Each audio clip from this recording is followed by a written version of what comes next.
أعوذ بالله من الشيطان الرجيم. بسم الله الرحمن الرحيم. قد أفلح المؤمنون الذين هم في صلاتهم خاشعون والذين هم عن اللغو معرضون والذين هم للزكاة فاعلون والذين هم لفروجهم حافظون. صدق الله العظيم. رب اشرح لي صدري ويسر لي أمري واحلل عقدة من لساني يفقهوا قولي. رب زدني علما رب زدني علما رب زدنی علما. آج ہم اللہ کے فضل اور اس کی توفیق سے 18ویں پارے کے اہم مضامین پڑھ رہے ہیں. اس پارے میں 2 سورتیں مکمل طور پہ ہیں، سورہ مؤمنون اور سورہ نور، اور تیسرے نمبر پہ اس پارے کے آخر میں سورہ فرقان شروع ہو رہی ہے، جس کے 2 رکوع 18ویں پارے میں ہیں. آج ہم ان 2 سورتوں کے اہم مضامین پڑھیں گے. سورہ مؤمنون. سورہ مؤمنون کی ابتدا اللہ تبارک و تعالی نے اہل ایمان کی بنیادی علامات سے کی ہے، اور یہ وہ علامات ہیں جن کے اوپر ایمان والوں کی فلاح موقوف ہے. قرآن مجید میں کامیابی کے لیے جو لفظ بیان کیا گیا، زیادہ تر وہ فلاح کا لفظ استعمال کیا گیا ہے. اذان کے اندر بھی یہ کلمہ ہمیں ملتا ہے، حی علی الفلاح، اور فلاح کی طرف.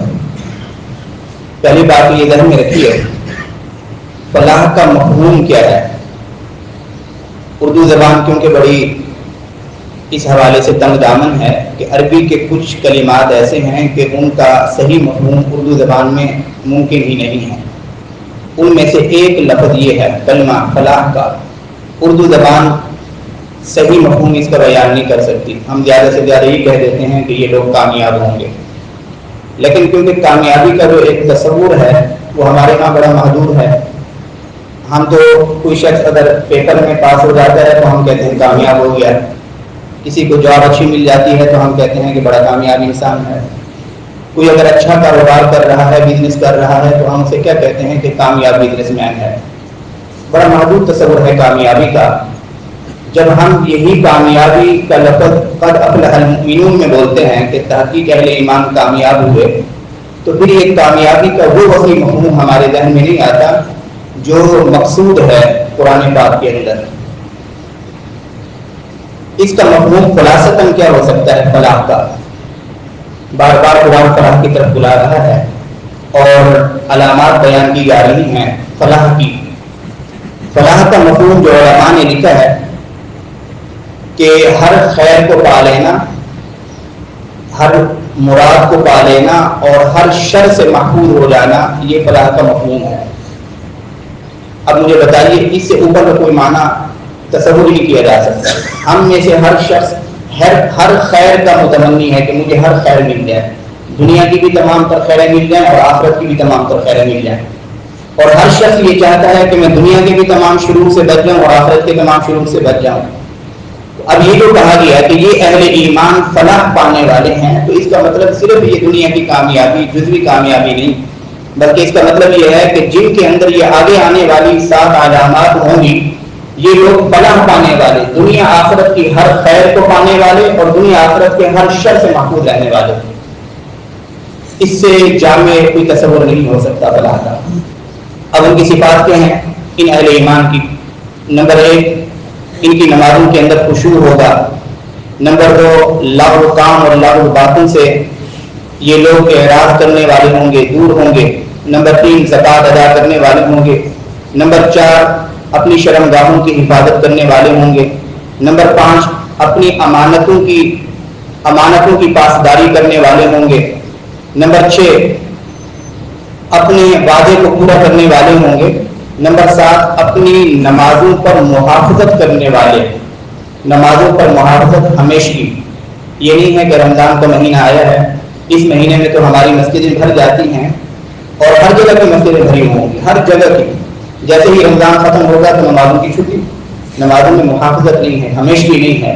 اللہ تبارک و تعالی فلاح پانے والوں کی جو علامات بتلا رہے ہیں اس میں ایک علامت مستقل طور پر یہ وہ اہل ایمان ہیں، سردی گرمی خوشحالی تنگی رمضان ہو غیر رمضان ہو جس طرح کے حالات میں آئیں نماز پہ پابند رہیں گے، موسمی نمازی نہیں ہوں گے بلکہ ہمیشہ کے نمازی ہوں گے.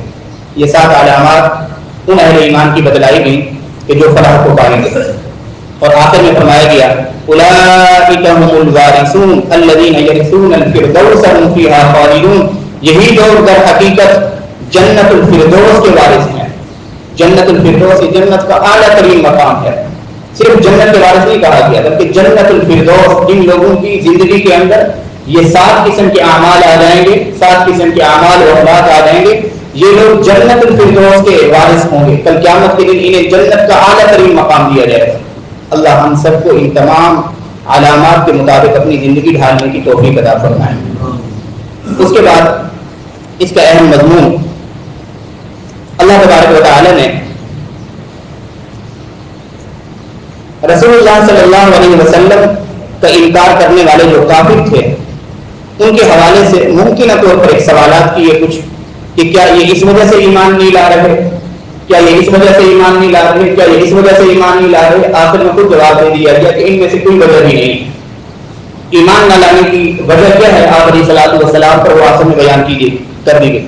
فرمایا افلم یدبروا القول ام جاءهم ما لم یأت آباءهم الاولین. افلم یدبروا القول، کیا رسول اللہ صلی اللہ علیہ وسلم جو کچھ ان پہ پیش کرتے ہیں کلام اللہ کی صورت میں، کیا یہ اس میں تدبر نہیں کرتے؟ تدبر کے نتیجے میں یہ بات ان پہ واضح ہو جائے کہ یہ مخلوق کا کلام نہیں ہے بلکہ یہ اللہ کا کلام ہے. کیا یہ تدبر نہیں کرتے؟ اس وجہ سے ایمان نہیں لا رہے کہ اس کے اندر تدبر نہیں کر رہے؟ ایسا بھی نہیں ہے، بلکہ یہ جتنے بھی بڑے بڑے حضرات تھے انہیں پتہ تھا کہ رسول اللہ صلی اللہ علیہ وسلم جو کلام پیش کر رہے ہیں، ہم فصیح اللسان ہونے کے باوجود، عربی ہماری مادری زبان ہے اور بلاغت اور فصاحت لوگی ہے، اس کے باوجود ہم اس کلام کی ایک آیت کی مثل پیش کرنے کے بھی قادر نہیں. اس چیز کا ادراک تھا انہیں، اعتراف بھی کرتے تھے. چھپ چھپ کر رسول اللہ صلی اللہ علیہ وسلم کی زبانی جب حضور رات کے اندھیرے میں قرآن پاک کی تلاوت کرتے تھے، یہ مشرکین کے سردار چھپ چھپ کے اللہ کے کلام کو سنا بھی کرتے تھے، دل کو سکون محسوس ہوتا تھا. تو ایسی بات نہیں تھی کہ انہیں اس بات کا ادراک نہ ہو کہ یہ اللہ کا کلام ہے. اس کا مطلب یہ ہے کہ ایمان لانے کی وجہ عدم تدبر نہیں ہے بلکہ تدبر تو ہے ان کے اندر. ام جاءهم ما لم یأت آباءهم الاولین، کیا رسول اللہ صلی اللہ علیہ وسلم کوئی نئی چیز لے کے آئے ہیں جو آج تک ان کے آباء و اجداد کے پاس نہیں آئی، اس وجہ سے یہ ایمان نہیں لا رہے؟ نہیں، یہ بات بھی نہیں ہے. اس لیے کہ ان کے جتنے بھی آباء و اجداد گزرے ہیں وہ ظاہر ہے کسی نبی کے زمانے میں گزرے ہیں، کوئی موسیٰ علیہ الصلوۃ والسلام کے زمانے میں، کوئی عیسیٰ علیہ الصلوۃ والسلام کے زمانے میں، کوئی کسی پیغمبر کے زمانے میں. اور ہر زمانے میں پیغمبر اللہ کے یہ احکامات پڑھ کے سناتا رہا ہے. ہر زمانے کے اندر پیغمبر توحید کا ترانہ گاتا رہا ہے، توحید کا نغمہ گاتا رہا ہے اور ڈنکے کی چوٹ پر توحید کی صدا بلند کرتا رہا ہے. یہ رسول اللہ صلی اللہ علیہ وسلم کوئی نئی چیزیں ان کے سامنے پیش کر رہے ہیں، یہی چیزیں ان کے آباء و اجداد کے سامنے بھی رکھی گئی. اس کا مطلب یہ ہے کہ یہ کوئی انوکھی اور نئی چیز کی حضور لے کے نہیں آئے جس کی وجہ سے ایمان نہ لا رہے ہوں. اس بات کا بھی انکار کر دیا گیا. تیسری چیز ام لم یعرفوا رسولهم فهم له منکرون، کیا یہ رسول اللہ صلی اللہ علیہ وسلم کو جانتے نہیں ہیں، پہچانتے نہیں ہیں؟ کیا وجہ ہے؟ کیا انہیں پہچان نہیں ہے رسول اللہ صلی اللہ علیہ وسلم کی صداقت کے بارے میں، دیانت کے بارے میں؟ کیا یہ حضور کے اخلاق نہیں جانتے؟ کیا انہیں معلوم نہیں ہے کہ یہ شخص 40 سال سے ہمارے درمیان رہ رہا ہے، آج تک اس کی زبان پر کوئی ایک مشکوک کلمہ نہیں آیا، چاہے کہ صراحت جھوٹ بولا ہو شخص نے؟ کیا یہ نہیں جانتے کہ اس شخص نے آج تک کسی قسم کی خیانت نہیں کی؟ 40 سال بعد کیسے ممکن ہو سکتا ہے کہ یہ ایسا اعلان کرتے جو اس کو خود ساختہ ہو، جو اس نے گڑھ لیا ہو اپنی طرف سے؟ یہ بات بھی نہیں ہے، بلکہ رسول اللہ صلی اللہ علیہ وسلم کی صداقت و دیانت کے موٹر کی ہیں. 40 سال آپ علیہ الصلوۃ والسلام کی عجیب پاکدامن باکردار اور بااخلاق صداقت و دیانت پر مبنی زندگی ان کے سامنے کھلی کتاب کی طرح ہے. اظہر من الشمس ہے، سورج سے زیادہ واضح اور روشن ہے. اس کا مطلب ہے کہ یہ وجہ بھی نہیں ہے ایمان لانے کی کہ یہ حضور کو جانتے پہچانتے نہیں ہیں.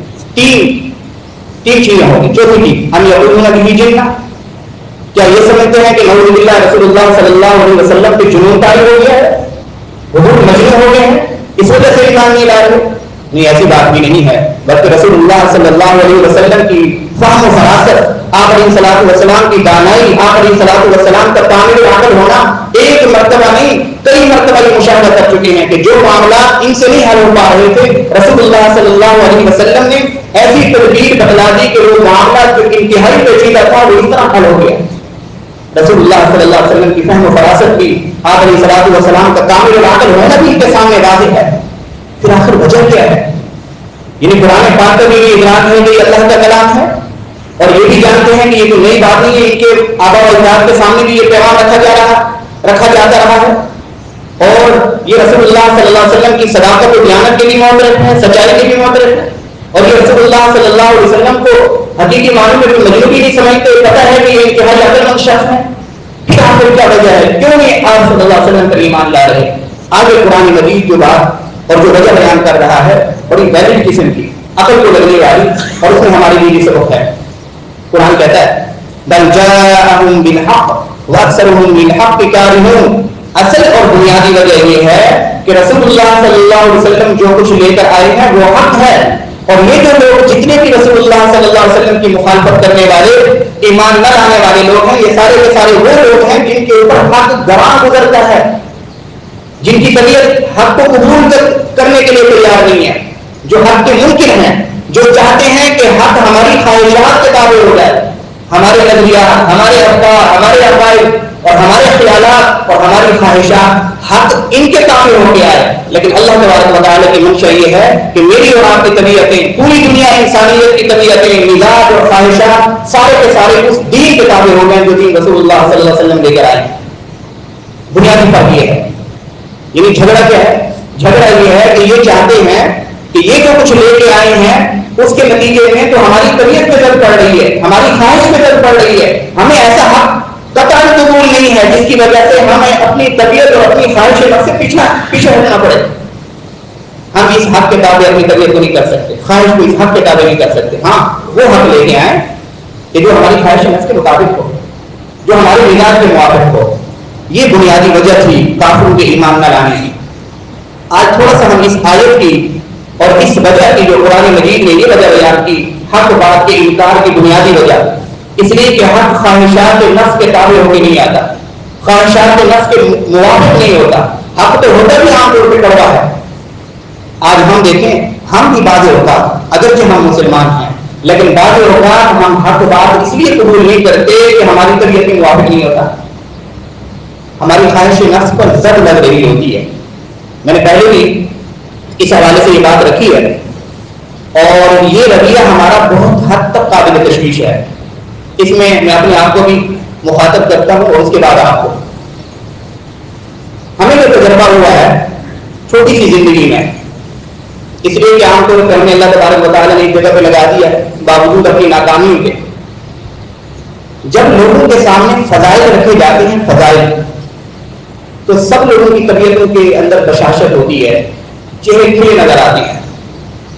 جب کسی چیز کی فضیلت بیان کی جاتی ہے کسی کو کوئی اعتراض نہیں ہوتا، لیکن جب یہ بتلا دیا جائے کہ یہ کام جو ہمارے معاشرے میں یا ہماری مسجد میں یا ہمارے ساتھ یہ جو کام ہو رہا ہے یہ کام شرعاً ٹھیک نہیں ہے، جب حکم بتلایا جاتا ہے، حکم شریعت کا مسئلہ بتلایا جاتا ہے، اچھے خاصے نمازی حضرات پتہ بھی ہوتا ہے کہ قرآن پاک کی آیت کو کوٹ کیا گیا ہے، پتہ بھی ہوتا ہے کہ رسول اللہ صلی اللہ علیہ وسلم کی حدیث سنائی گئی ہے، اس قرآن اور حدیث کی روشنی میں ہمارا یہ مزاج یا ہمارا یہ طریقہ یا ہمارا طرز عمل ٹھیک نہیں، اس کے باوجود طبیعتوں کے اندر تنفر نظر آتا ہے، یعنی انتہائی اوپھاپن نظر آتا ہے۔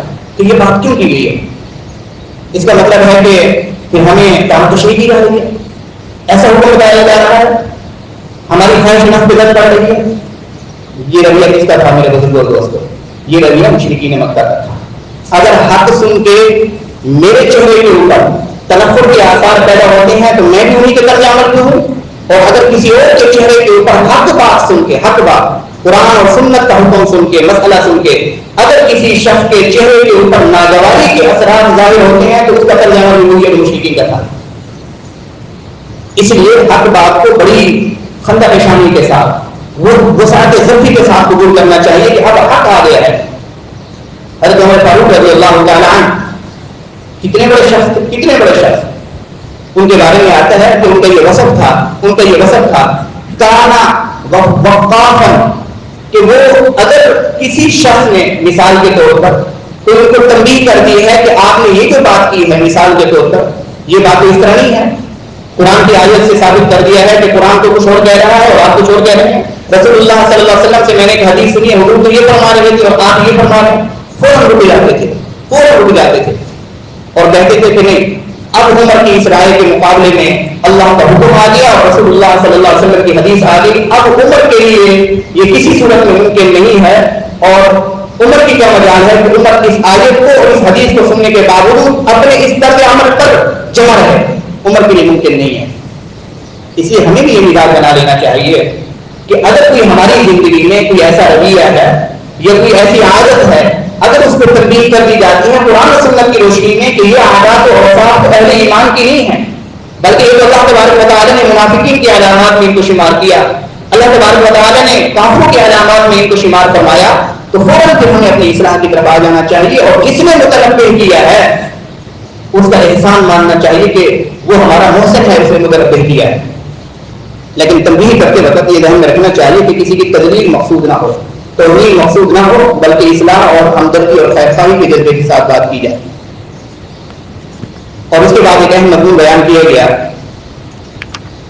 اس سورت کے آخر میں کہ کل قیامت کے دن دو گروہ جب ہو جائیں گے، ایک گروہ ہوگا جو اپنا نامہ اعمال دائیں ہاتھ میں لے گا اور جس کے نام اعمال میں نیکیوں کا پلڑا بھاری ہو جائے گا، فمن ثقلت موازینہ فاولئک هم المفلحون، یہی لوگ ہوں گے فلاح پانے والے۔ ومن خفت موازینہ، اور جن کی نیکیوں کا پلڑا ہلکا پڑ جائے گا، ہلکا، فاولئک الذین خسروا انفسهم فی جہنم خالدون، تو یہ لوگ پھر خسارہ اٹھانے والے، اپنی ذات کو نقصان پہنچانے والے، قرآن کہہ رہا ہے۔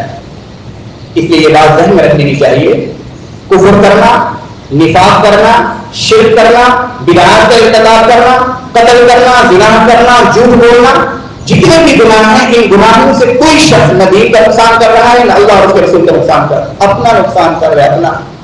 اولئک الذین خسروا انفسهم، یہی وہ لوگ ہیں جنہوں نے اپنے آپ کو خسارے میں ڈالا۔ آج ان گناہوں کے ارتکاب کی وجہ سے آج یہ لوگ ہمیشہ ہمیشہ جہنم میں جائیں گے، جہنم کے اندر جا کر ایندھن بنیں گے۔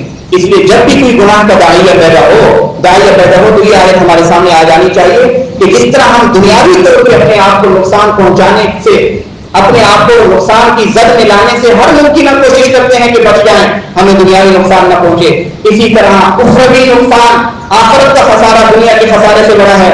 گناہوں کا ارتکاب کر کے، اور وہ بھی گناہ الگ اعلان گناہ، بے حیائی اور فحاشی کے گناہ، پھر کل قیامت میں خدا نہ خواستہ اگر ہمارا شمار اس گروہ کے اندر ہو جائے تو پھر یہ وہ گروہ ہوگا جو کل قیامت کے دن اللہ تبارک و تعالیٰ کی بارگاہ کے اندر یہ ایک اپنی حسرت کا اظہار کرے گا کہ قالوا ربنا غلبت علینا شقوتنا وكنا قوما ضالین، خود کہے گا، اعتراف کرے گا، اے ہمارے پروردگار، دنیا کے اندر جو ہم نے زندگی گزاری اس زندگی کے اندر بدبختی ہمارے اوپر غالب آ گئی، ہم بدبخت تھے، وكنا قوما ضالین، اور ہم گمراہ تھے، خود اعتراف۔ دنیا میں اگر کوئی گمراہ اپنی گمراہی کا اعتراف نہیں بھی کر رہا تو کل قیامت کے دن اپنی اسی زبان سے چلے گا کہ میں دنیا کے اندر گمراہی کی زندگی گزار کے آیا ہوں، اور کیا کہے گا؟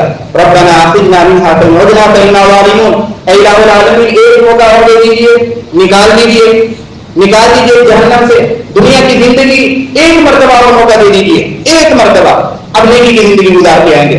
قال اخسئوا فيها ولا تكلمون، اللہ فرمائیں گے ان جہنمی کو اخسئوا فيها کا معنی ہوتا ہے بکواس بند کرو، اخسئوا فيها قرآن پاک میں یہ جملہ استعمال کیا، منہ بند کرو، ولا تکلمون، اور کسی قسم کی گفتگو کی ضرورت بھی نہ کرو، اس لیے کہ موقع ختم ہو چکا ہے۔ انه كان فريق من عبادي يقولون ربنا آمنا فاغفر لنا وارحمنا وانت خير الراحمين، تمہارے مقابلے میں ایک اور بھی گروہ تھا میرے نیک بندوں کا، ان سے بھی گناہ ہو جاتے تھے لیکن وہ اپنے گناہوں کے اوپر اصرار نہیں کرتے تھے، ڈٹا نہیں کرتے تھے، اپنے گناہوں کے اوپر فخر نہیں کیا کرتے تھے، بلکہ کیا کہتے تھے جب گناہ ہو جاتے تھے شیطانی تسلط سے یا نفس کے غلبے سے، یقولون ربنا آمنا فاغفر فاغفر لنا، تو وہ دنیا کے اندر ہمیں پکارا کرتے تھے اے ہمارے پروردگار ہم ایمان لائے، فاغفر لنا ہماری بخشش فرما دیجیے، وارحمنا اور ہمارے اوپر رحم فرما دیجیے، وانت خیر الراحمین اور آپ ہی سب سے بہتر رحم کرنے والے ہیں۔ یعنی ان اہل ایمان کی تعریف کی گئی جن سے گناہ ہو جاتا ہے، گناہ کے بعد توبہ کی طرف آتے ہیں، ندامت ہوتی ہے، شرمندگی ہوتی ہے، اللہ تبارک و تعالیٰ ان کی تعریف بیان فرما رہے ہیں۔ بہرحال یہ دونوں گروہوں کا انجام بیان فرمایا گیا۔ اللہ تبارک و تعالیٰ ہم سب کو اس بدبختی والے گروہ سے محفوظ فرمائے۔ اللہ تبارک و تعالیٰ کل قیامت کے دن جو سعادت مند ہوں گے، فلاح پانے والے ہوں گے، اللہ اپنے فضل و کرم سے ہماری تمام تر ملائکوں کے باوجود اللہ تبارک و تعالیٰ ہمارا شمار سعادت مندوں میں فرمائے۔ اس کے بعد سورہ نور ہے۔ سورہ نور یہ مدنی سورت، پیچھے جتنی بھی سورتیں گزری ہیں تقریباً مکی سورتیں گزری ہیں۔ سورہ نور مدنی سورت ہے، اور آپ حضرات کو علم میں ہے کہ مکی سورت کے اندر زیادہ تر جو بیان ہوتا ہے وہ اصلاح عقائد کے بارے میں، عقیدہ توحید، عقیدہ رسالت، عقیدہ آخرت، زیادہ تر زور عقائد پہ دیا جاتا ہے۔ جزوی طور پر اللہ تبارک و تعالیٰ ضمن احکام بھی بیان فرما دیتے ہیں، لیکن یہ جو مدنی صورتیں ہوتی ہیں، مدنی صورتیں، ان کے اندر زیادہ زور کس کو دیا جاتا ہے؟ احکامات پہ دیا جاتا ہے۔ ضمن اللہ تبارک و تعالیٰ کے عقائد بھی بیان فرما دیتے ہیں۔ قرآن پاک کی ہر صورت کا اپنا الگ الگ مقام ہے، ہر صورت اپنی جگہ پہ اہم ہے، لیکن سورہ نور کی اہمیت اس وجہ سے زیادہ ہے کہ اس صورت کے اندر اللہ تبارک و تعالیٰ نے انسداد فواحش کا ایک مستقل نظام دیا ہے کہ ایک مسلمان یعنی ایک اسلامی معاشرے کو کس طرح بے حیائی اور فواحش سے پاک رکھا جا سکتا ہے، باحیا زندگی گزاری جا سکتی ہے، باحیا عفیف اور پاک دامن معاشرے کی تشکیل کیسے ممکن ہے۔ سورہ نور کے اندر ایک مستقل نظام دیا گیا ہے، مستقل نظام، اور ظاہر ہے اس فحاشی اور بے حیائی کے اندر ایک اہم عنصر کون ہے؟ عورت ہے، اور عورتوں کی بے پردگی اس فحاشی اور بے حیائی کے اندر بہت بڑا ایلیمنٹ اور انتہائی اہم جز فحاشی اور بے حیائی کا وہ کیا ہے؟ عورتوں کی بے پردگی، بے پردہ ہونا۔ تو اس لیے عورتوں کے بارے میں بھی مستقل احکامات آئے ہیں۔ رسول اللہ صلی اللہ علیہ وسلم نے اس صورت کی اہمیت کو اجاگر کرتے ہوئے ارشاد فرمایا کہ علموا نساءکم سورۃ النور، کہ اپنی عورتوں کو سورہ نور سکھلاؤ۔ یہ مطلب نہیں ہے کہ صرف تلاوت سکھلاؤ، بلکہ سورہ نور ان کو یاد کراؤ، سورہ نور کے اندر کیا کیا مضامین ہیں ان کو پڑھاؤ، عورتوں کو پتہ چلے کہ ہمارے لیے کیا ترغیب ہے سورہ نور کے اندر، کن چیزوں سے ہم نے بچنا ہے، اپنی پاک دامنی کو، اپنی عفت کو کیسے برقرار رکھنا ہے۔ رسول اللہ صلی اللہ علیہ وسلم نے تلقین فرمائی کہ اپنی عورتوں کو سورہ نور کے مضامین سکھلاؤ۔ اس سورت کے اندر سب سے پہلے اللہ تبارک و تعالی نے زنا کی سزا بیان فرمائی، حد بیان فرمائی۔ یہ جو سزائیں ہوتی ہیں اسلامی سزائیں، ان کی بنیادی طور پہ دو قسمیں ہیں۔ ایک وہ سزا کہ اسے حد کہا جاتا ہے، اور دوسری وہ سزا جسے تعزیر کہا جاتا ہے۔ حد جس کی جمع حدود ہے، حدود یہ وہ سزا ہے، یہ وہ جرم ہے کہ جس جرم کی متعین سزا قرآن اور سنت متواترہ کے اندر بیان کر دی گئی ہے۔ زانی کی یہ سزا ہے، شرابی کی یہ سزا ہے، جو شخص تہمت لگائے گا پاک دامن عورتوں پہ اس کی یہ سزا ہے، اتنے کوڑے لگائے جائیں گے، 80 کوڑے مثال کے طور پر۔ اور اسی طرح جو قاتل ہے اس کی یہ سزا ہے، اسے قصاصاً قتل کیا جائے گا، اور مرتد کی یہ سزا ہے کہ اسے بھی قتل کیا جائے گا۔ یہ ساری کی ساری چیزیں حدود ہیں کہ قرآن اور سنت متبادلہ کے اندر ان جرائم کی متعین سزا بیان کر دی گئی ہے، اور یہ جو حدود ہیں ان کے بارے میں یہ بات ذہن میں رکھیے۔ اللہ تبارک و تعالیٰ نے جس جرم کی سزا کو بطور حد بیان فرما دیا ہے، حاکم میں وقت کو یہ اختیار نہیں کہ اپنا ثوابدیدی اختیار استعمال کرتے ہوئے اس سزا کو معاف کر سکے۔ یہ جو حد ہے، حد شرعی، کسی بھی حاکم میں وقت کو یہ اختیار نہیں کہ اللہ تبارک و تعالیٰ نے جس جرم کی سزا متعین طور پر قرآن پاک کے اندر بیان کر دی، رسول اللہ صلی اللہ علیہ وسلم نے متواتر حدیث کے اندر بیان فرما دی، کسی حاکم وقت کے پاس یہ ثوابدیدی اختیار نہیں وہ کہے کہ میں اس مجرم کو معاف کرتا ہوں، قطعاً نہیں ہے۔ اس کے مقابلے میں وہ سزائیں کہ جن کی سزا اللہ اور اس کے رسول نے متعین طور پہ بیان نہیں فرمائی، ان کو تعزیرات کہا جاتا ہے۔ تعزیرات کے اندر سزا کیا دی جائے گی، یہ حاکم وقت کو اختیار ہے۔ نمبر 1 مجرم کی حالت کو دیکھیں، نمبر 2 جرم کی نوعیت کو دیکھیں، نمبر 3 حالات کو دیکھے. ان تینوں چیزوں کو دیکھ کر حاکم وقت جو سزا بھی منتخب کرے گا، چاہے وہ کم سے کم سزا ہے چاہے وہ شدید سے شدید سزا ہے.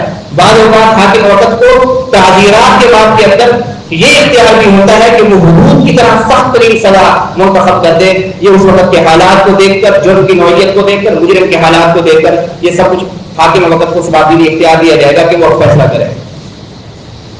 بہرحال یہ حد بیان کی گئی سورہ نور کے آغاز کے اندر، الزانیۃ والزانی فاجلدوا کل واحد منہما 100 جلدہ، کہ زانی مرد اور زانیہ عورت، یہ وہ زانی مرد اور عورتیں ہیں کہ جو غیر شادی شدہ ہیں، کنوارے، ان کا ابھی تک ان کی شادی نہیں ہوئی. اگر یہ زنا کرتے ہوئے پکڑے جائیں اور ان کا جرم ثابت ہو جائے تو ان دونوں میں سے ہر ایک کو 100 کوڑے لگاؤ. اور یہ بھی بات ذہن میں رکھیے، یہ حدود جتنے بھی ہیں، حدود و تعزیرات، ان کا اختیار کسی بھی فرد کے پاس نہیں ہوتا. ان سزاؤں کے نافذ کرنے کا اختیار، یہ جتنے بھی حدود قرآن و سنت کے اندر بیان کیے گئے، ان حدود کو نافذ کرنے کا اختیار نہ تو کسی فرد کے پاس ہے، نہ ہی کسی پنچایت کے پاس ہے. ہمارے ہاں عام طور پہ کہیں جو ہے نا، یہاں قبائلی علاقوں کے اندر بھی آ کے پنچایت بیٹھتی ہے اور فیصلہ کرتی ہے کہ اس جرم کی کیا سزا ہونی چاہیے، لیکن وہ حد نافذ نہیں کر سکتی. حد نافذ کرنے کا اختیار حاکم وقت کو ہے اور جج کو ہے جو فیصلہ سنائے گا، متعلقہ ادارے کریں گے. فرمایا کہ پھر اس کو 100 کوڑے مارو، مرد کو بھی عورت کو جن کا زنا ثابت ہو گیا 100 کوڑے مارے جائیں گے اگر یہ غیر شادی شدہ ہے. اور یہ کوڑے کون مارے گی؟ حکومت وقت.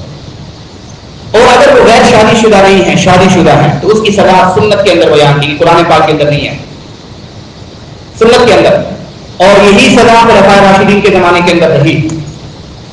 یہی سزا غیر شادی شدہ مرد اور شادی شدہ مرد اور شادی شدہ عورت اگر وہ زنا کرتے ہوئے پکڑے جائیں اور ان کا زنا گواہوں کی صورت میں ثابت ہو جائے، گواہی کا معیار آگے آ رہا ہے، کتنے گواہ، ان کا جرم ثابت ہو جائے براہین کے ساتھ، دلائل کے ساتھ، گواہین کے ساتھ، تو ان کو سنسار کیا جائے گا، رجم کیا جائے گا، گڑھے کے اندر کھڑا کر کے ان کو پتھر مار کے ہلاک کر دیا جائے گا. اور قرآن کہہ رہا ہے وَلْيَشْهَدْ عَذَابَهُمَا طَائِفَةٌ مِّنَ الْمُؤْمِنِينَ، جب یہ حد قائم کی جائے تو اس وقت اہل ایمان کا ایک گروہ دیکھنے کے لیے حاضر ہو جائے تاکہ انہیں بھی عبرت حاصل ہو کہ زنا کی سزا یہ ہے. اگلی جو بات ہے وہ دیکھیے، بلکہ اس سے پہلے بیان کر دی گئی وَلَا تَأْخُذْكُمْ بِهِمَا رَأْفَةٌ فِي دِينِ اللَّهِ إِن كُنتُمْ تُؤْمِنُونَ بِاللَّهِ وَالْيَوْمِ الْآخِرِ. اللہ کی بیان کردہ حدود کو نافذ کرنے میں کسی قسم کی نرمی کا اختیار نہ کرو. نہیں جی ہم بڑے بااخلاق ہیں، مہذب قومیں ہیں، ہم یہ وحشیانہ سزائیں نہیں دے سکتے، یہ آج کل کے جملے ہیں. یہ نعوذ باللہ قرآن پاک کی حدود کو وحشیانہ سزاؤں سے تعبیر کیا جاتا ہے. نام نہاد سیکولر قسم کے مسلمان جو تھوڑا بہت کچھ پڑھ لیتے ہیں، کتابوں سے پڑھ لیتے ہیں، وہ یہ اعتراض کرتے ہیں کہ زانیوں کو اس طرح کوڑے مارنا، یہ سنسار کرنا، یہ وحشیانہ سزا ہے. اللہ تبارک و تعالیٰ فرما رہے ہیں کہ اللہ کی بیان کردہ ان حدود کو نافذ کرتے ہوئے تمہارے دل کے اندر کسی قسم کی نرمی نہیں آنی چاہیے. ذاتی معاملات میں آپ جتنی نرمی دکھلاؤ تمہیں اختیار ہے، تمہارا ذاتی معاملہ جہاں ہو، لیکن جہاں حد ثابت ہو جائے اور حد نافذ کرنے کی بات آئے گی تو وہاں کسی قسم کی نرمی دکھانے کی ضرورت نہیں. اس لیے کہ اگر تم نرمی دکھاؤ گے تو یہ جرم پھیلے گا. ایک مرتبہ سختی دکھلاؤ اور امت کے ایک گروہ کو جمع کرو، اس گروہ کی موجودگی میں ان کو سزا دو، ان کو رجم کر دو، ان کو کوڑے مارو تاکہ پھر کسی کی ضرورت نہ ہو کہ کسی کی ماں بہن کی عزت اور آبرو کو عزت اور آبرو کے اوپر حملہ کرے، کسی کو ضرورت بھی نہ ہو سکے. آج اسی نرمی کی وجہ سے، ڈھیل کی وجہ سے آج امت کی ماں اور بیٹیوں کی عزت غیر محفوظ ہو چکی ہے. آگے اللہ تبارک و تعالی نے والذین یرمون المحصنات ثم لم یأتوا بأربعة شہداء فاجلدوہم 100. کیونکہ زنا کی سزا انتہائی سخت ہے، اس کے لیے پھر جو ایک پیمانہ بنایا گیا گواہوں کا وہ بھی انتہائی سخت بنایا گیا ہے. فرمایا کہ کسی کے اوپر گناہ کا جرم تب ثابت ہوگا کہ جب زانی آ کے خود اعتراف کرے کہ میں نے زنا کیا ہے. نمبر 1 پہلی صورت یہ ہے. نمبر 2 یہ کہ وہ خود اعتراف نہیں کر رہا بلکہ گواہ آئے ہیں، گواہ آ کر گواہی دے رہے ہیں. ایک گواہ سے بھی کام نہیں چلے گا، 2 سے بھی نہیں چلے گا، 3 سے بھی نہیں چلے گا، 4 گواہ. اور آپ حیران ہوں گے کہ کسی بھی معاملے کے اندر 4 گواہ نہیں کہے گئے. آپ کو 2 گواہوں سے گواہی معتبر ہو جاتی ہے، کسی بھی معاملے میں 2 گواہوں سے گواہی معتبر ہو جاتی ہے. لیکن کسی کے اوپر زنا کا جرم ثابت کرنے کے لیے، کیونکہ اگر جرم ثابت ہو جائے تو سزا سخت ہے. یہ اسلام کا حسن ہے کہ کسی کو یہ جرت نہ ہو کہ اس قدر سزا اور عبرتناک سزا میں کسی کو مبتلا کرنے کے لیے اس کے اوپر ویسے تہمت لگا دے. نہیں, اسے کہا جائے گا 4 گواہ لاؤ. اگر تمہارے پاس 4 گواہ نہیں ہے, تم نے ذاتی طور پہ دیکھ بھی لیا ہے, تو چشم پوشی کرو. 4 گواہ ہیں تمہارے پاس, تو عدالت کے اندر ثابت کرو, ثابت ہو جائے گا تو پھر ان کو سزا دی جائے گی. یہ اسلام کا حسن ہے کہ اسلام نے ایک بالکل کھلی چھوٹ نہیں دے دی کہ کوئی شخص کسی کے اوپر تہمت لگا دے. تو ایسے تہمت لگانے والوں کو جو پاکدامن مردوں اور عورتوں پر تہمت لگائیں گے اور اس کے ساتھ ساتھ وہ جب ان کا جرم ثابت نہیں کر پاتے تو ان کو 80 کوڑے سزا دی جائے گی. فجلدوہم 80 جلدہ. اگر یہ ثابت ہو جائے کہ انہوں نے تہمت لگائی ہے, گواہ قائم نہیں کر سکے, تو پھر ان لوگوں کو جنہوں نے تہمت لگائی ہے پاکدامن عورتوں کے اوپر, ان کو کیا کرو, 80 کوڑے لگاؤ اور ان کی شہادت ہمیشہ ہمیشہ کے لیے مردود. اب یہ جب تک زندہ رہیں گے شرعاً کسی معاملے کے اندر یہ گواہ نہیں بن سکتے. کتنی بڑی سزا ہے دنیا کے اندر. کل کرنا کسی نکاح کے لیے گواہ نہیں بن سکتے. کسی معاملے کے اندر ان کی گواہی شرعاً معتبر نہیں ہے. ولا تقبلوا لهم شهادة ابدا. اے ایمان والو, ان لوگوں پر جو تہمت لگا رہے ہیں, مسلمان عورتوں پر, پاکدامن عورتوں پر زنا کی تہمت لگا رہے ہیں, ان کی کبھی گواہی قبول نہ کرو. اولئک هم الفاسقون, یہ انتہائی فاسق ہیں, فاسق لوگ. اس کے بعد اللہ تبارک و تعالی نے انسداد فاحش کا, دیکھیں یہ بھی ایک انسداد فاحش کا ایک ذریعہ بتایا ہے قرآن مجید نے کہ یہ سزائیں قائم کر دو, یہ حدود نافذ کر دو, پھر کس کی ضرورت ہوگی کہ وہ کسی کی عزت کے اوپر حملہ کرے, پھر معاشرے کے اندر حیا اور پاکدامی آئے گی. دوسرے نمبر پر اللہ تبارک و تعالی نے بیان فرمایا کہ یا ایھا الذین آمنوا لا تدخلوا بیوتا غیر بیوتکم حتی تستأنسوا وتسلموا علی اہلھا. بلا اجازت کسی کے گھر میں داخل نہ ہو. اگر کسی کے گھر میں جا رہے ہو, پہلے بات کرو, 1 مرتبہ 2 مرتبہ 3 مرتبہ. جب آپس میں معاشرت پیدا ہو جائے, اندر سے اگر جواب آ جائے, اجازت مل جائے, پھر داخل ہو جاؤ. کتنا گہرا حکم ہے. بغیر اجازت داخل ہو جانا, دروازہ نہ کیے بغیر داخل ہو جانا. ہو سکتا ہے کہ ایک اجنبی شخص اپنے دوست کو ملنے جا رہا ہے, اپنے کسی رشتے دار کو, بغیر اجازت اس کے گھر میں داخل ہو رہا ہے. ہو سکتا ہے کہ اس دوست کی ماں, اس کی بہن, اس کی بیوی کسی ایسی حالت میں ہو کہ جس سے فتنے کا اندیشہ ہو. یہ قرآن پاک کا یہ بھی حسن ہے.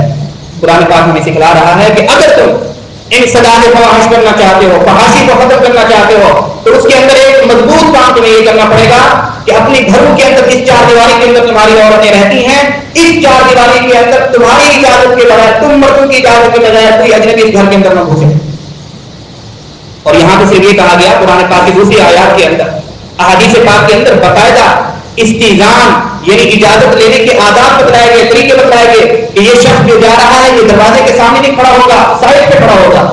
میں نے پہلے بھی کئی مرتبہ عرض کیا ہے, ہمارے ہاں یہ حمیت اور غیرت ختم ہو چکی ہے تقریباً معاشرے میں. دودھ والا آتا ہے, دروازے کے آگے کھڑا ہوا ہے. سلنڈر والا آتا ہے, دروازہ کھلا ہوا ہے, دروازے کے آگے کھڑا ہوا ہے. بجلی کا بل دینے والا آتا ہے, دروازے کے آگے کھڑا ہوا ہے. 1 مرتبہ روکیں, 2 مرتبہ روکیں, نہیں روکیں, سختی کے ساتھ روکیں. ہماری غیرت کا جنازہ نکلا ہوا ہے کہ ہمیں پتہ ہی نہیں ہے کہ گھر کے اندر ہماری عورتیں موجود ہیں. جو بھی آتے ہیں دروازے کے اوپر آتے کھڑا ہو جاتے ہیں, دروازہ کھلا ہوا ہے. یہ کترے پلانے والے آتے ہیں, مختلف لوگ آتے ہیں, دروازہ کھلا ہوا ہے. اب بعضوں کا دروازہ مجبوراً کھلا ہوتا ہے, گرمی ہوتی ہے, بعضوں کا کھلا ہوا ہے, بالکل دروازے کے اوپر آ کے کھڑے ہو جاتے ہیں. سختی کے ساتھ روکیں کے ساتھ پہ جا کے کھڑے ہو. یہ میری اور آپ کی ایمانی ذمہ داری ہے, اور میری اور آپ کی ایمانی غیرت کا تقاضا ہے کہ ہم اپنی عورتوں کو اتنا غیر محفوظ نہ کریں کہ جو بھی آئے وہ آ کے جہاں کھڑا ہو, پانی والا آ رہا ہے ادھر ہی کھڑا ہو, اور وہ پوچھ رہا ہے کہ میں اندر پانی رکھ دوں. یہ جو پانی والا پوچھتا ہے کہ میں اندر پانی رکھ دوں, آپ کیا سمجھتے ہیں کہ بڑا محسن ہے, احسان کرنا چاہ رہا ہے؟ گھر میں مرد ہے نہیں, وہ عورت کو پوچھ رہا ہے. عورت گھر میں اکیلی ہے, وہ عورت سے پوچھ رہا ہے کہ میں پانی اندر رکھ دوں. ایسے شخص کے ساتھ بائیکاٹ کرنا چاہیے, پانی ختم کر دینا چاہیے, جاؤ. یعنی اس معاملے میں ہمیں اپنی غیرت دکھانی ہوگی. آپ تھوڑا پڑھیے حیا کے بارے میں, غیرت کے بارے میں صحابہ کا کیا تھا. حضور علیہ السلام نے فرمایا میں تم سب سے زیادہ غیرت مند ہوں عورتوں کے بارے میں, سب سے زیادہ غیور ہوں. عورتوں کی بے حیائی مجھ سے برداشت نہیں ہے. عورتوں کی عزت کے اوپر حملہ کیا جائے وہ غیر محفوظ ہے, میرے لیے یہ ناقابل برداشت معاملہ ہے. آپ حیران ہوں گے, بد نظری کرنا آگے آ رہا ہے. چلو اسی میں کر دیتا ہوں. آگے ایک اور حکم بتایا گیا بے حیائی اور فحاشی کو ختم کرنے کے لیے. وہ یہ بتایا گیا کہ نظریں جھکا لو اے ایمان, قل للمؤمنین یغضوا من ابصارہم, اے ایمان والوں مردوں اپنی نظریں جھکا لو. سامنے عورتیں آ رہی ہیں تو اپنی نظروں کو جھکا لو, اس لیے کہ تمہارے گھر میں بھی ماں بہن رہتی ہے. تم اپنی نظروں کو بے بات کر کے کسی کی ماں بہن کے اوپر حملہ کرو گے تو پھر تمہاری ماں بہن بھی محفوظ نہیں رہے گی. کوئی بھی لوٹا آ کے, کوئی لفنگا آ کے وہ بھی اپنی نظر کا اسی طرح غلط استعمال کرے گا. علماء نے لکھا ہے کہ جو شخص بدنظری کی لعنت کے اندر مبتلا ہوتا ہے اللہ تبارک و تعالیٰ اس کو حسن خاتمے سے بھی محروم فرما دیتے ہیں، ایمان کا خاتمہ نہیں ہوتا۔ اس کی وجہ یہ لکھی ہے علماء نے، اس لیے کہ اللہ اور اس کے رسول عورتوں کے معاملے میں انتہائی غیور ہیں۔ ایمان والی عورتوں کے بارے میں اللہ اور اس کے رسول نہیں چاہتے کہ جو عورتیں کلمہ پڑھنے والی، نماز پڑھنے والی اور خوف و خشیت رکھنے والی عورتیں ہیں ان کے اوپر کوئی اجنبی غلط مقصد سے ان کے اوپر نگاہ ڈالے۔ اللہ کی غیرت اس قدر جوش میں آتی ہے کہ اللہ تبارک و تعالیٰ اسے حسن خاتمے سے بھی محروم کر دیتے ہیں۔ اس لیے اس معاملے میں کوئی ڈھیلا پن نہیں ہونا چاہیے۔ جہاں ڈھیلا پن ہونا چاہیے، جہاں لچک دکھانی چاہیے، ہم وہاں نہیں دکھاتے، اور جہاں نہیں دکھانی چاہیے وہاں ہم انتہائی قسم کے لچکدار ہو جاتے ہیں۔ گھر کے معاملے میں، پردے کے معاملے میں، اجنبی کے آنے کے معاملے میں انتہائی ہمیں سخت ہونا چاہیے اگر ہم چاہتے ہیں کہ ہمارے گھر کے اندر حیا کا ماحول رہے، پاکدامنی کا ماحول رہے۔ وگرنہ جس گھر کے اندر عورت ہو اور وہاں ایک اجنبی مرد آ جائے تو رسول اللہ صلی اللہ علیہ وسلم نے فرمایا تیسرا شیطان ہوتا ہے۔ پھر عورت کو یہ بھول جاتا ہے کہ میرے خاوند کے میرے اوپر یہ احسانات ہیں، اس مرد کو یہ بھول جاتا ہے کہ اس کا انجام کیا ہوگا۔ پھر وہ جب شیطان حملہ کرتا ہے تو معاملہ زنا تک پہنچتا ہے۔ تو تیسرا کام کیا بتایا گیا؟ اپنی نظروں کو جھکا دو۔ اور اس کے بعد چوتھا کام فرمایا گیا اے ایمان والو، جب تمہارے بچے چاہے وہ لڑکے ہوں یا لڑکیاں، چاہے وہ آزاد ہوں یا غلام، جب وہ جوان ہو جائیں تو فوراً ان کا نکاح کرو۔ وَأَنكِحُوا الْأَيَامَ مِنكُمْ وَالصَّالِحِينَ مِنْ عِبَادِكُمْ وَإِمَائِكُمْ، اگر تم چاہتے ہو کہ تمہارے معاشرے سے فحاشی اور بے حیائی ختم ہو جائے تو نکاح کو ترغیب دو اور بر وقت نکاح کرو۔ اس معاملے میں بھی کتنی کوتاہی ہمارے معاشرے میں ہو رہی ہے۔ 35 سال کی بیچاری ہماری بہنیں بیٹھی ہیں، 40 سال عمر ہونے کو ہے، نکاح نہیں ہو رہے۔ کیا رشتے ختم ہو گئے؟ رشتے ختم نہیں ہوئے، لڑکے بھی ایسے گھوم رہے ہیں، یعنی دونوں طرف موجود ہیں، لڑکے بھی موجود، لڑکیاں بھی موجود ہیں، لیکن اور ہیں بھی سارے کمارے، بے نکاح ہیں لیکن نکاح نہیں ہو رہا۔ حکومت نے تو منع نہیں کیا، FIR تو درج نہیں ہو جائے گی نکاح کرنے سے، شریعت نے تو منع نہیں کیا، پھر بھی نکاح نہیں ہو رہے۔ یہ میری اور آپ کی خود ساختہ فہرستیں کہ نکاح کے اندر یہ بھی ہونا چاہیے، عورت کے اندر یہ بھی ہونا چاہیے، یہ بھی ہونا چاہیے، یہ بھی ہونا چاہیے، لڑکے کے اندر یہ بھی ہونا چاہیے، یہ بھی ہونا چاہیے، یہ بھی ہونا، یہ خود ساختہ مصنوعی چیزیں ہماری جو شرائط ہیں جن کا شریعت کے ساتھ کوئی تعلق نہیں، اس کی وجہ سے نکاح کے اندر تاخیر ہو رہی ہے، جس کی وجہ سے پھر نکاح سے زیادہ زنا کا ہجوم پھیلتا جا رہا ہے اور معاشرے کے اندر بے حیائی اور فحاشی پھیلتی ہوئی بلکہ اب تو عروج پہ نظر آتی ہے۔ اور حال میں بے حیائی کے خلاف زبان کھولنا بہت بڑا جہاد ہے، بہت بڑا جہاد ہے۔ ہمارے اڑوس پڑوس کے اندر کتنے فنکشن ہوتے ہیں بے حیائی کے، کتنے فنکشن، ہم باوجود پہلی سب کے نمازیوں کے باوجود امام ہونے کے ممبر پہ بیٹھنے کے ہم میں سے کتنے لوگوں کی ایمانی غیرت جاتی ہے کہ ہم جاتے میں روکیں اور کہیں کہ تم اللہ کے غضب کو کیوں دعوت دے رہے ہو، تم ہماری بیٹیوں کے مستقبل کے ساتھ کیوں کھیل رہے ہو، تم نکاح کے نظام کو کیوں ختم کرنا چاہ رہے ہو، یہ تقریبات منعقد کر کے تم بے حیائی اور فحاشی کا معاشرہ جب تم قائم کرو گے تو پھر نکاح کا معاشرہ نہیں ہوگا۔ یہ دونوں آپس میں ایک دوسرے کی ضد ہیں، سردی اور گرمی دونوں جمع نہیں ہو سکتے، رات اور اندھیرا دونوں جمع نہیں ہو سکتا، نکاح کا نظام اور زنا کا نظام آپس میں دونوں جمع نہیں ہو سکتے۔ جس معاشرے کے اندر زنا کا نظام پھیلے گا نکاح کا نظام ختم ہو جائے گا۔ اس کی بنیادی وجہ یہ ہے کہ نکاح کے اندر تاخیر کی جا رہی ہے اور انتہائی زیادہ تاخیر کی جا رہی ہے۔ یہ اللہ تبارک و تعالیٰ نے یہ بھی ہمیں حکم دیا، سختی کے ساتھ حکم دیا کہ ان کے نکاح کرو۔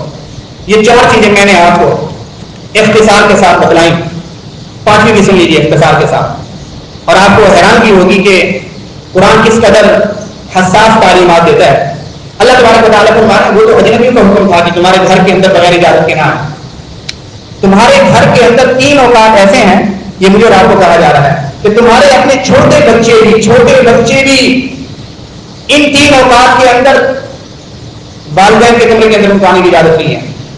جب تک اجازت نہیں مانگے ہوئے تمہارے اپنے بچے بھی داخل نہیں ہو سکتے 3 اوقات کے اندر۔ یہ بھی ہمیں حکم دیا جا رہا ہے۔ وہ 3 اوقات کون سے ہیں؟ یا ایھا الذین آمنوا لیستأذنکم الذین ملکت ایمانکم والذین لم یبلغوا الحلم منکم 3 مرات۔ 3 اوقات ایسے ہیں کہ تمہارے گھر کے اپنے بچے، تمہارے سگے بچے جو ابھی تک بالغ نہیں بھی ہوئے، جو بالغ ہوئے ہیں وہ کسی صورت میں نہیں آ سکتے بغیر اجازت کے، جو بالغ نہیں ہوئے وہ بھی 7 سال کے، 6 سال کے، 5 سال کے، 8 سال کے، ان کو بھی 3 اوقات کے اندر بغیر اجازت کے تمہارے کمرے میں آنے کی اجازت نہیں ہے۔ پہلا وقت کون سا؟ من قبل صلاۃ الفجر، فجر کی نماز سے پہلے۔ وحین تضعون ثیابکم من الظہیرہ، ظہر کے وقت جب تم کپڑے اتار کے سوتے ہو غسل کے لیے۔ ومن بعد صلاۃ العشاء، نماز عشاء کے بعد جب تم اپنے کمرے میں خلوت کے لیے جاتے ہو۔ ان تینوں اوقات کے اندر تمہارا سگا بیٹا بھی اگر کہ وہ بالغ نہیں ہوا، 6 سال کا ہے، 7 سال کا ہے، 8 سال، اس کے اوپر بھی پابندی لگا لو کہ ان 3 اوقات کے اندر جب تک باہر کھڑا ہو کے اجازت نہیں مانگ لے گا، اجازت نہیں ملے گی، اس وقت تک وہ اس کمرے کے اندر داخل نہیں ہو سکتا۔ کس قدر حیا پیدا کرنے کے، کس قدر خوبصورت پہنائے کے اندر شریعت کی یہ تعلیمات ہیں کہ اس لیے کہ اگر یہ بیٹا 7 سال کا، 8 سال کا بیٹا، 6 سال کا بیٹا ابھی اپنے اندر سینس رکھتا ہے، شعور رکھتا ہے، ان اوقات میں اگر یہ اندر آ جاتا ہے تو کسی ایسی کیفیت میں ہو، ایسی کیفیت میں ہو جس کے ذہن کے اندر فلم چلنا شروع ہو جائے گی اور یہ پھر بے حیائی کے راستے پہ چل پڑے گا۔ اس قدر خوبصورت تعلیمات کیا سورہ نور کی روشنی میں ہمارے گھروں کا ماحول کچھ موافقت کھاتا ہے، کچھ میل کھاتا ہے ہمارے گھروں کا ماحول؟ ایک ہی کمرے کے اندر میاں بیوی بھی ہیں، ان کی جوان اولاد اسی کمرے کے اندر سوئی ہوئی ہے، میاں بیوی سارا دن اس کمرے میں ہوتے ہیں، گھر میں ہوتے ہیں، کس انداز میں ہوتے ہیں، بچے سمجھدار ہو چکے ہیں، کوئی پابندی نہیں، کوئی روک ٹوک نہیں۔ آج ہم کام پڑے ہیں، پھر ہم کہیں کہ یہ بچے جائیں اور کسی کلاس میں جا کر باحیا اور عفیف اور پاکدامن بن کے آ جائیں اور ان کو حیا کا بھوک پلا دیا جائے۔ نہیں، حیا کی تربیت والدین اور ماں اپنی گود سے دے گی، گھر سے دے گی۔ یہ سورہ نور کے چند اہم مضامین، میں نے بہت سے مضامین اسکپ کر دیے، وقت ہی نہیں ہوتا، چند اہم مضامین میں نے آپ کے سامنے رکھے ہیں جس کا خلاصہ یہ ہے کہ اگر ہم معاشرے سے فحاشی اور بے حیائی کے نظام کو ختم کرنا چاہتے ہیں، اپنے گھر سے ختم کرنا چاہتے ہیں، اپنی زندگی سے ختم کرنا چاہتے ہیں، تو سورہ نور کی ان تعلیمات پر ہم مردوں کو بھی عمل کرنا پڑے گا اور عورتوں کو بھی آج سے یہ تہیہ کر لیجیے کہ سورہ نور کے مضامین کا تفصیل کے ساتھ ہم خود بھی مطالعہ کریں گے اور اپنی عورتوں کو بھی مطالعہ کرائیں گے۔ اللہ تبارک و تعالیٰ مجھے اور آپ حضرات کو صحیح معنی میں قرآن تعلیمات کا فہم اور اس پر عمل کرنے کی توفیق عطا فرمائے۔